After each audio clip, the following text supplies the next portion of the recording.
Hello everyone. आज की class में हम सेट थ्योरी से रिलेटेड ऑब्जेक्टिव प्रॉब्लम्स डिस्कस करेंगे आपसे। जिस तरह की प्रॉब्लम्स क्वेश्चंस एग्जाम्स में पूछे जाते हैं वो क्वेश्चंस हम आपसे आज डिस्कस करने वाले हैं। तो शुरू करते हैं क्वेश्चंस करना और हम आपको आज बताएंगे कि किस तरीके से आपको एग्जाम्स में इन प्रॉब्लम्स को सॉल्व करना है। बिल्कुल ऑब्जेक्टिव अप्रोच से ही आपको क्वेश्चन को सॉल्व करना होगा। कोई ज़रूरत नहीं है, जितना कम से कम आप स्टेप्स लिखेंगे उतना बेहतर। मैं आपको क्वेश्चन करके दिखाऊंगा कम से कम स्टेप में, ठीक है। आपको समझाने के लिए मुझे थोड़ा बहुत लिखना पड़ेगा, बट अगर मैं क्वेश्चन करने बैठूंगा तो मैं बिल्कुल बिना पेन के ही क्वेश्चन करूंगा, राइट। तो वो भी आप कर पाएंगे थोड़ी सी प्रैक्टिस अगर आप करते हैं। चलिए क्वेश्चन को डिस्कस कर लेते हैं फटाफट। और देखिए क्वेश्चन दिया गया है, let S equals to 3, x√2, 2/7 -5, 3 + √7, right. एक सेट दिया गया है आपको, ए सेट, जो इसमें एलिमेंट लिखे हुए हैं, राइट। अब आपसे पूछा गया है द सबसेट ऑफ ए, यानी ए का जो सबसेट है वो आपको बताना है। Containing all elements from 8 which are irrational numbers, मतलब ए का वो सबसेट आप बताइए जिसमें सारे एलिमेंट्स कंटेन करते हो जो कि इरेशनल नंबर हो। अब आपको पता है इरेशनल नंबर क्या होते हैं। वो नंबर्स इरेशनल नंबर कहलाते हैं जो नॉन रिपीटिंग, ठीक है, नॉन रिपीटिंग, या हम कहें non terminating, and non terminating numbers, non terminating number,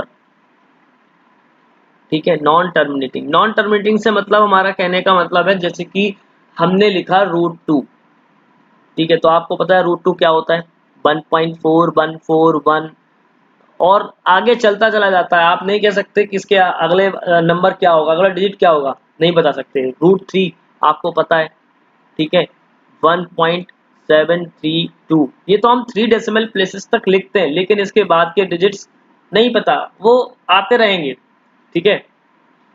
जैसे कि आपने सुना होगा पाए, पाए को आप बोलते हैं 3.141 समथिंग, चलता रहता है, ठीक है। भले ही आप इसको इक्विवेलेंट लिख देते हैं 22/7 के, लेकिन ये इक्विवेलेंट ही है, राइट। अब आपको देखना ये है कि यहाँ पर ऐसा कौन सा सेट है जो इरेशनल नंबर्स कंटेन कर रहा हो, राइट, सारे। तो देखिए पाई यहाँ पर इरेशनल नंबर है, √2 यहाँ पर इरेशनल नंबर, और 3 + √7 भी इरेशनल नंबर। इरेशनल नंबर का साथ में किसी भी नंबर का सम करेंगे क्या मिलेगा, इरेशनल नंबर मिलेगा।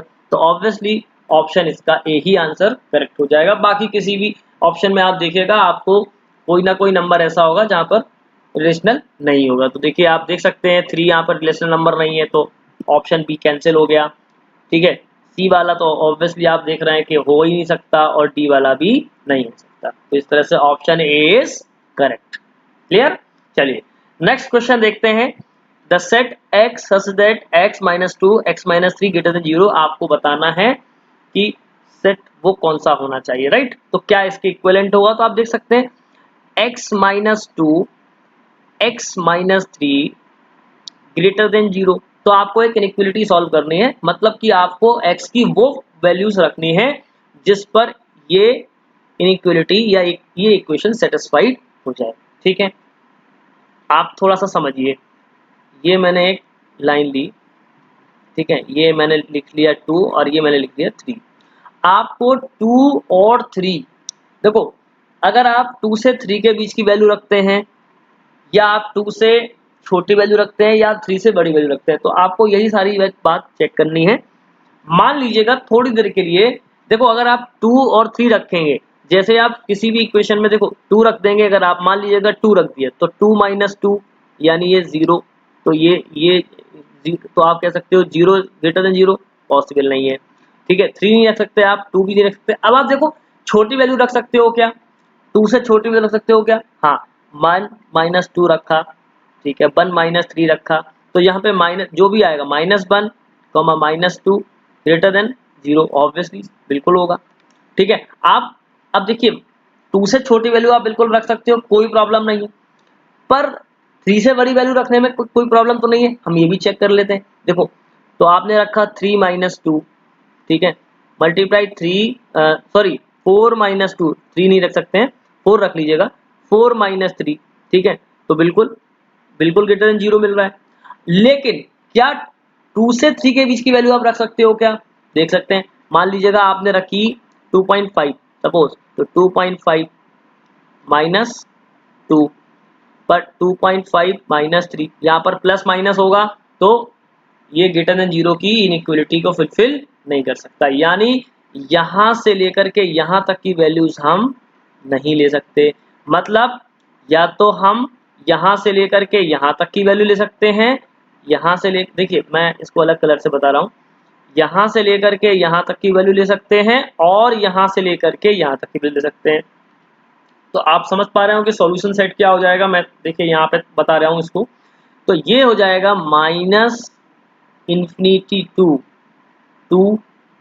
ठीक है, माइनस इन्फिनिटी टू, एक सेट तो ये हो जाएगा, एक सेट ये हो जाएगा। दूसरा सेट कौन सा हो जाएगा, मैं यूनियन का साइन लगाऊंगा और दूसरा सेट का नाम लिख रहा हूँ 3 टू इन्फिनिटी। यानी कि आप कह सकते हो कौन सा ऑप्शन, देखिए आपको समझ में आ जाएगा। देखिए x यहाँ पर माइनस इन्फिनिटी टू 2, बिल्कुल ठीक। तो आप इसी बात को ऐसे लिख सकते हैं, क्या लिख सकते हैं, minus infinity to 2 union 3 to infinity, बिल्कुल यस। और यहाँ पे देखो 3 टू इन्फिनिटी लिखा है, माइनस इन्फिनिटी 2 लिखा हुआ है, तो ये दोनों सेट हैं, उनका यूनियन कर देंगे तो ये वाला आंसर करेक्ट हो जाएगा, राइट। बाकी कोई भी सॉल्यूशन सेट इस इनइक्वालिटी को फॉलो नहीं कर रहा है, कोई भी और ऑप्शन आपको फॉलो नहीं कर रहा है। तो बस इस तरीके से क्वेश्चन को अप्रोच आप लगाइएगा और आप सॉल्व कर सकते हैं। ये एग्जाम्स में पूछे गए क्वेश्चंस आते हैं, इसी तरह से आपको सॉल्व करना है। आप बिल्कुल भी इन क्वेश्चंस को सॉल्व करते वक्त घबराइएगा मत, क्वेश्चन को समझिएगा, बिल्कुल बेसिक कॉन्सेप्ट्स के आधार पर ही क्वेश्चन पूछा जा रहा है, राइट। चलिए नेक्स्ट क्वेश्चन देखते हैं। Which one of the following is an finite set, ठीक है। तो आप समझ पा रहे हैं फाइनाइट सेट का मतलब, फाइनाइट सेट का मतलब जहां पर नंबर ऑफ एलिमेंट, जहां पर नंबर ऑफ एलिमेंट क्या हो, फाइनाइट हो, डेफिनेट हो, या हम कह सकते हैं डेफिनेट हो, निश्चित हो, है ना।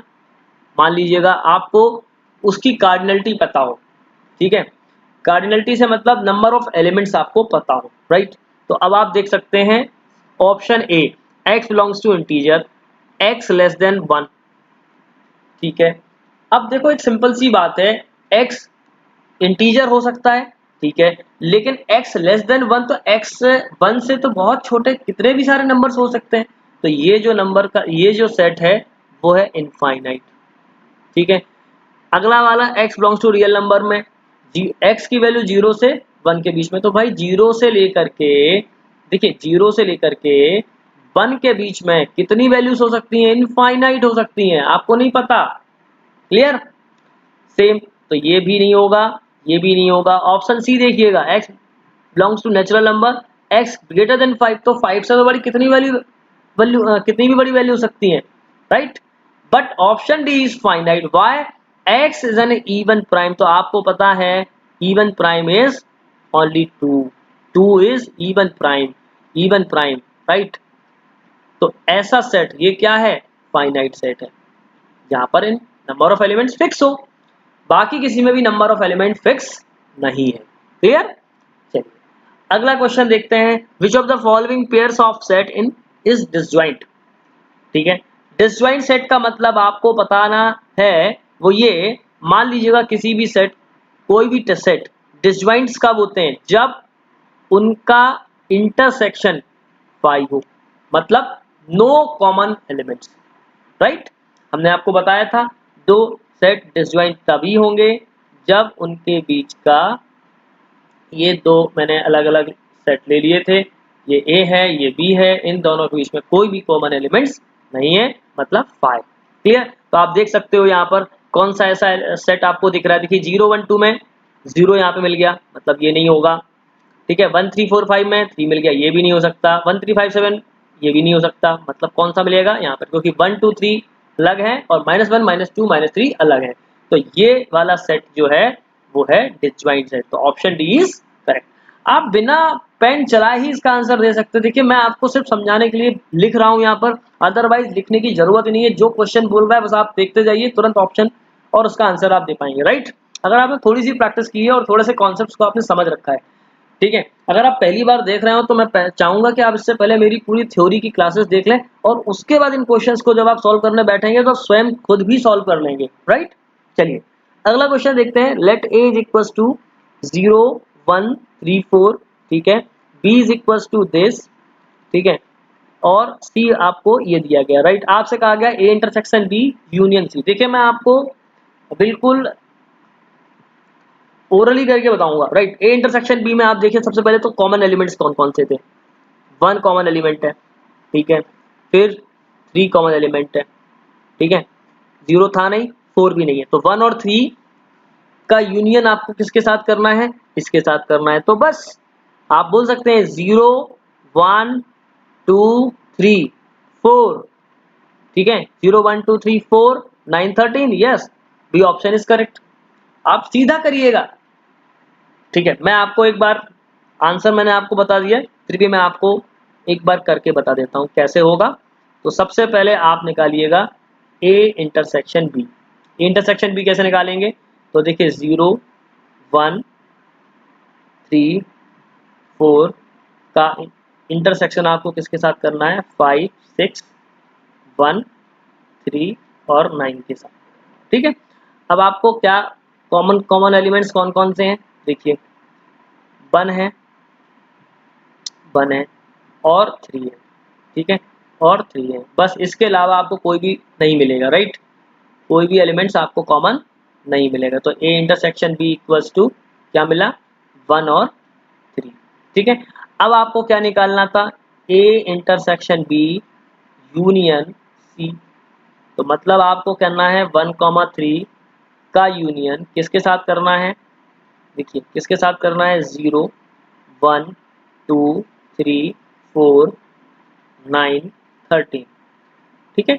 तो बस ऑप्शन बी इज करेक्ट। देख पा रहे हैं आप, क्लियर। तो मैंने अभी आपको ये करके बता दिया है, बट बहुत ही सिंपल क्वेश्चन है, आप इसको ओरली ही कर सकते हैं। मैंने ओरली किया, आप भी ओरली कर सकते हैं, राइट।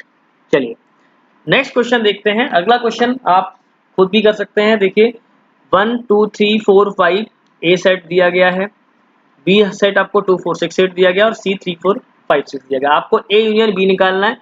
तो ठीक है, तो आप बोलोगे ए यूनियन बी में, सीधे सी बात है, ए यूनियन बी आप बोलोगे कि ए यूनियन बी बराबर, मैं आपको बराबरी भी कर सकते हैं। देखिए 1 2 3, ठीक है, 1 2 3 4 5 तो होगा ही, ठीक है, और 6 8 हो जाएगा, ठीक है।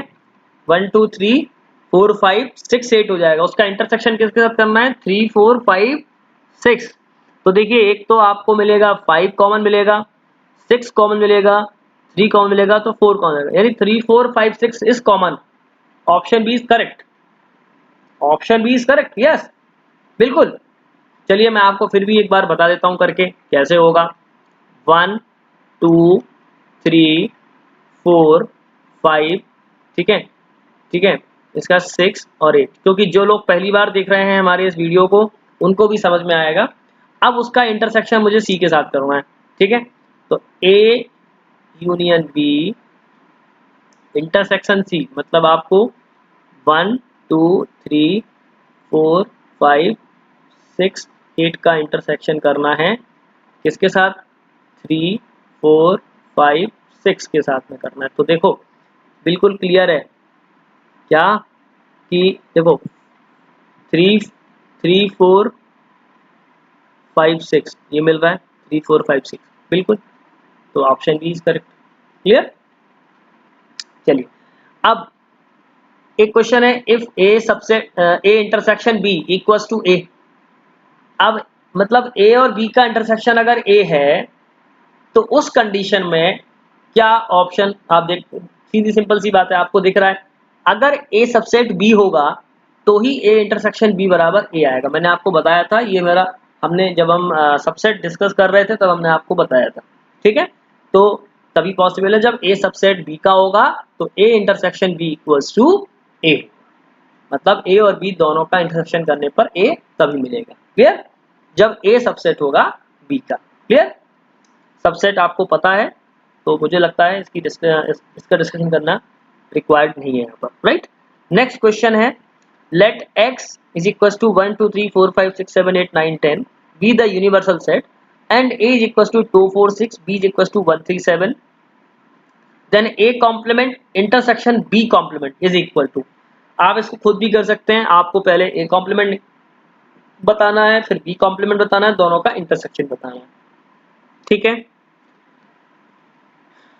चलिए मैं एक बार आपको बता देता हूं, फिर भी बता देता हूं मैं आपको कैसे करेंगे, ठीक है।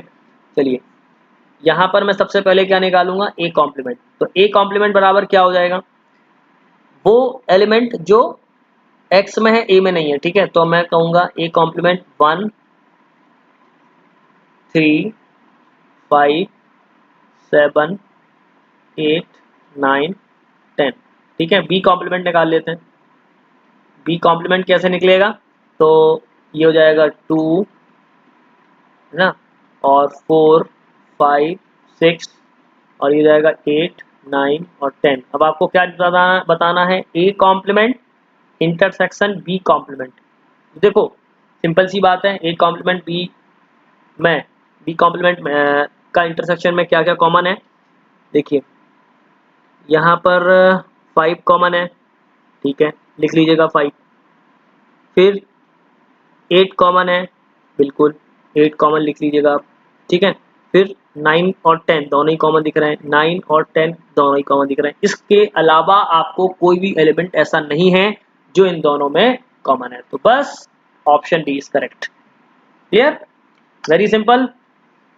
चलिए आगे बढ़ते हैं, अगला क्वेश्चन है u equals to x belongs to natural number, ठीक है। x की वैल्यू 1 से बड़ी है और 1 के बराबर और 10 के बराबर, ठीक है। मतलब u जो सेट आपको दिया गया है वो 1 से लेकर के 10 तक दिया गया है, a 1 2 3 4 दिया गया, b 2 3 6 10 दिया गया है, आपको बताना a माइनस b का कॉम्प्लीमेंट। मुझे लगता है आप इस क्वेश्चन को खुद भी कर सकते हैं, ठीक है। चलिए फिर भी मैं आपको बता देता हूँ कि कैसे होगा, u इक्वल्स टू आप लिख लीजिएगा 1 से लेकर के 10 तक, ठीक है, आपको पता है। अब आपको क्या निकालना था, a माइनस बी। चलिए तो a पहले मैं a माइनस बी निकाल लेता हूँ, ठीक है। तो a माइनस बी क्या हो जाएगा, आपको दिया गया है a, ऑलरेडी दिया गया है, ठीक है। तो ये हो जाएगा 1 और 4, ठीक है, 2 3 इसमें ऑलरेडी गिवन है। अब आपको क्या निकालना है, a माइनस बी का कॉम्प्लीमेंट निकालना है, a माइनस बी का कॉम्प्लीमेंट मतलब u माइनस निकाल दीजिएगा आप, तो बस, तो ये हो जाएगा 2 3 5 6 7, मतलब इसमें 1 और 4 नहीं है, ऑप्शन डी इज करेक्ट, ठीक है। चलिए क्या हो जाएगा 2 3, ये हो जाएगा, आप लिख लीजिएगा इसको। अगला क्वेश्चन है a is equals to x belongs to natural number and x less than equal to 6, ठीक है। b जो है मतलब यहाँ पर हम लिख लेते हैं, इसके एलिमेंट्स लिख लेते हैं, a के एलिमेंट्स लिख लेते हैं, एक क्या होगा 1 2 3 4 5 6, b क्या होगा, b होगा 3, देखो b क्या बोल रहा है, x जो है वो 3 से बड़ा है और 3 के बराबर है और 8 से छोटा और 8 के बराबर है, ठीक है। तो ये हो जाएगा 3 4 5 6 7 और 8, ठीक है। u जो है वो 10, ठीक है, मतलब u जो है वो सेम है, ठीक है, मतलब 1 से लेकर के 1 2 3 और अप टू 10, क्लियर, यही बोल रहा है उसने, नेचुरल नंबर और x की वैल्यू लेस देन 10 है। आपको बताना है a dash intersection b dash, ठीक है। तो पहले एक कॉम्प्लीमेंट निकाल लेते हैं, ठीक है। एक कॉम्प्लीमेंट कैसे निकालेंगे, ठीक है, एक कॉम्प्लीमेंट निकाल लेते हैं, निकालिएगा, एक कॉम्प्लीमेंट निकालेंगे तो यहाँ पर जो आपको दिया गया है वो हो जाएगा 7 8 9 10। बी कॉम्प्लीमेंट कैसे होगा, क्या होगा, यहाँ पर ये दिया गया है, ये हो जाएगा 1 2, इस बार 3 4 5 6 7 8 है 9 और 10। अब आपको क्या बताना था, आपको बताना है A complement intersection B complement, ठीक है। तो आप बिल्कुल बता पाएंगे 9 और 10, ठीक है। तो ये आंसर हो जाएगा 9 10, दोनों में 9 10 ही कॉमन है, ठीक है, क्लियर। चलिए नेक्स्ट क्वेश्चन देख लेते हैं, which is true of the following statement, आपको ये बताना है कि इसमें से कौन सा करेक्ट है। ठीक है, तो आप देखिएगा ए यूनियन बी का complement equals to A complement union B complement, तो ये नहीं हो सकता। आपको पता है डिमॉर्गन्स लॉ क्या कहता है, ए यूनियन बी का complement equals to A dash intersection B complement, तो ये नहीं हो सकता। अब देखिए ए इंटरसेक्शन बी का complement equals to A dash union B complement, yes this is correct, क्योंकि ये कौन सा लॉ है, डिमॉर्गन लॉ।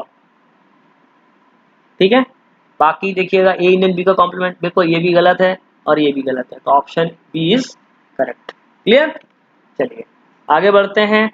तो इस तरह से आप देख सकते हैं एग्जाम में इसी तरह से क्वेश्चन पूछे जाते हैं। कितना इजी वे में मैंने आपसे अभी डिस्कस किए हैं, मुझे लगता है कि आप भी इसी तरह से कर पाएंगे, बस थोड़ी सी आपको प्रैक्टिस करनी है और बेसिक कॉन्सेप्ट पे आपको अपना ध्यान रखना है कि बेसिक आपके बहुत अच्छे हो जाएं, और उसके लिए आपको थ्योरी बहुत अच्छे से पढ़नी होगी। मेरे पूरे वीडियोस आप देखेंगे तो मुझे लगता है कि आपका बेसिक्स बहुत अच्छे हो जाएंगे, राइट। चलिए नेक्स्ट क्वेश्चन करते हैं। द शेडेड रीजन इज, आपको ये बताना है कि ये क्या है। ठीक है, तो देखिए आप इसको विदाउट पेन कर सकते हैं, मुझे लगता है इसकी कोई आवश्यकता ही नहीं, आप देख के इसका आंसर बता पाएंगे। आप ऑप्शन देखिएगा, बी मतलब आपको ये रीजन बताना है, ये ए है, ये बी है और ये सी है। ठीक है, ओके, तो B intersection A union C, मतलब ए यूनियन सी ये हो गया और उसमें से बी इंटरसेक्शन, तो मतलब ये वाला ऑप्शन फॉलो नहीं होगा। क्लियर, पहले हट गया। फिर B union A intersection C, A intersection C मतलब ये है, ए इंटरसेक्शन सी कौन सा है, ये है। ठीक है, ये इंटरसेक्शन सी है और बी के साथ में यूनियन कर दोगे तो ये इसके साथ में जुड़ जाएगा, तो ये वाला ऑप्शन भी नहीं होगा। फिर B minus A intersection C करेंगे, अगर मान लीजिएगा मैंने बी में से सिर्फ इतना एरिया घटाया, सिर्फ इतना एरिया घटाया, सिर्फ इतना एरिया घटाया, किस में से, बी में से, देखो मैं अलग कलर से ले लेता हूँ इसको, इस बी में से, ठीक है, इस बी में से सिर्फ इतना ही, तो कौन सा एरिया बच जाएगा, ये एरिया बच जाएगा। ठीक है ना, ये भी एरिया तो आ जाएगा, तो ये ऑप्शन सी भी नहीं होगा। अब आप देखिए अगला ऑप्शन देखिएगा, B minus A union C, B में से, इस पूरे बी में से क्या घटाना है, ए यूनियन सी घटाना है। ठीक है, ए यूनियन सी घटाना है, तो क्या मिल जाएगा, बचा हुआ रीजन ये मिल जाएगा, यही मिल जाएगा, यस ये वाला रीजन मिल जाएगा, तो आप ऑप्शन डी इसका करेक्ट आंसर बोल सकते हैं, बिल्कुल ठीक। तो देखिए कितने लॉजिकली तरीके से आपने इसको सॉल्व कर लिया। आप चाहो तो एक कोई भी एग्जांपल से आप इनको वेरीफाई कर सकते हो, पर एग्जांपल से वेरीफाई करने में आपको टाइम लगेगा, बट आपने लॉजिकली इसको देखा वेन डायग्राम की मदद से तो कितने इजीली सॉल्व हो गया, जैसे मैंने आपके सामने करके बताया। देखिए ऑप्शंस देखे और उसके बाद मैंने उसको कैंसिल कर दिया। ठीक है, वैसे मुझे चारों ऑप्शन में देख के ये चीज समझ में आ रही है कि मुझे इस वाले रीजन से, मुझे इस वाले रीजन से ये रीजन घटा देना है, तो ऑब्वियसली हमें ये वाला रीजन मिल जाएगा। पूरे बी में से ये वाला रीजन घटा दिया तो आपको ये वाला रीजन मिल गया। ठीक है, चलिए नेक्स्ट क्वेश्चन देखते हैं। In a class each student plays either cricket और football, if 50 students play football, 30 students play cricket while 15 students play both, then the number of students in the class। मैंने इस तरह के क्वेश्चंस आपसे previous classes में discuss किए हैं, तो मुझे लगता है आप इस क्वेश्चन को कर लेंगे। फिर भी मैं आपको एज अ प्रैक्टिस एक बार करके बता देता हूँ। आपको दिया गया है कि 50 स्टूडेंट्स प्ले फुटबॉल, तो मैं फुटबॉल को एफ मान लेता हूँ, एन एफ इक्वल्स टू आपको दिए गए 50, क्रिकेट को मैं सी मान लेता हूँ, एन सी इक्वल्स टू आपको दिया गया 30, और वाइल 50 स्टूडेंट प्ले बोथ, मतलब एफ फुटबॉल और क्रिकेट खेलने वाले होंगे 15, तो आपको बताना है number of student in the class, यानी टोटल कितने होंगे। लेकिन कोई ना कोई स्टूडेंट्स या तो क्रिकेट खेल रहा है या फिर फुटबॉल खेल रहा है, तो आपको बताना है एन एफ यूनियन सी बराबर N F plus N C और minus N F intersection C. तो बस ये हो जाएगा 50 प्लस 30 माइनस 15, तो 80, ये कितना जाएगा 80 माइनस 15, तो क्या आंसर हो जाएगा 65। Yes 65 is correct answer. ठीक है, चलिए, तो इस तरह से मैंने आपसे कुछ प्रैक्टिस प्रॉब्लम्स आपसे डिस्कस किए, कुछ क्वेश्चंस जो कॉम्पिटिटिव एग्जाम्स में अक्सर पूछे जाते हैं वो मैंने अभी आपसे डिस्कस किए। अब आप लोग खुद से, मैं आपको एक प्रैक्टिस सेट दे रहा हूँ, वो आप खुद से सॉल्व कीजिएगा ताकि आपको कॉन्फिडेंस आए। ठीक है, जैसे मैंने प्रीवियस क्लास में प्रीवियस क्वेश्चन में मैंने आपसे अभी रीजन वाला डिस्कस किया, आप सेम क्वेश्चन इसी तरह से आप ये वाला क्वेश्चन भी है, ठीक है, जो अभी मैंने ये क्वेश्चन सॉल्व किया है उसी तरह से ये वाला क्वेश्चन भी है, और इसी तरह से ये क्वेश्चंस हैं। तो एक तो प्रैक्टिस सेट ये है, राइट, और एक ये है, ठीक है। तो आप इसको नोट कर लीजिएगा और ये क्वेश्चन आप सॉल्व करिएगा, ठीक है। मैं इसका पीडीएफ जो है, जो प्रैक्टिस सेट का पीडीएफ है, वो मैं आपको मेरे डिस्क्रिप्शन बोर्ड में मिल जाएगा, तो आप वहां से डाउनलोड करके इन क्वेश्चन को आराम से सॉल्व कर सकते हैं, ठीक है। चलिए दोस्तों, मुझे लगता है कि आपको ये वीडियो काफ़ी अच्छा लगा होगा, और मैं चाहूँगा कि आप सभी इसको देखें, एंजॉय करें और शेयर करें सभी के साथ में, ताकि ज़्यादा से ज़्यादा लोगों के पास में ये वीडियो पहुँचे। और सेट थ्योरी में अब घबराने की कोई ज़रूरत नहीं है, और सेट थ्योरी जो मैंने आपसे अभी डिस्कस किया है लगभग पूरा कंप्लीट हो गया सेट थ्योरी। नेक्स्ट चैप्टर में आपसे अगली क्लास में डिस्कस करेंगे, ठीक है।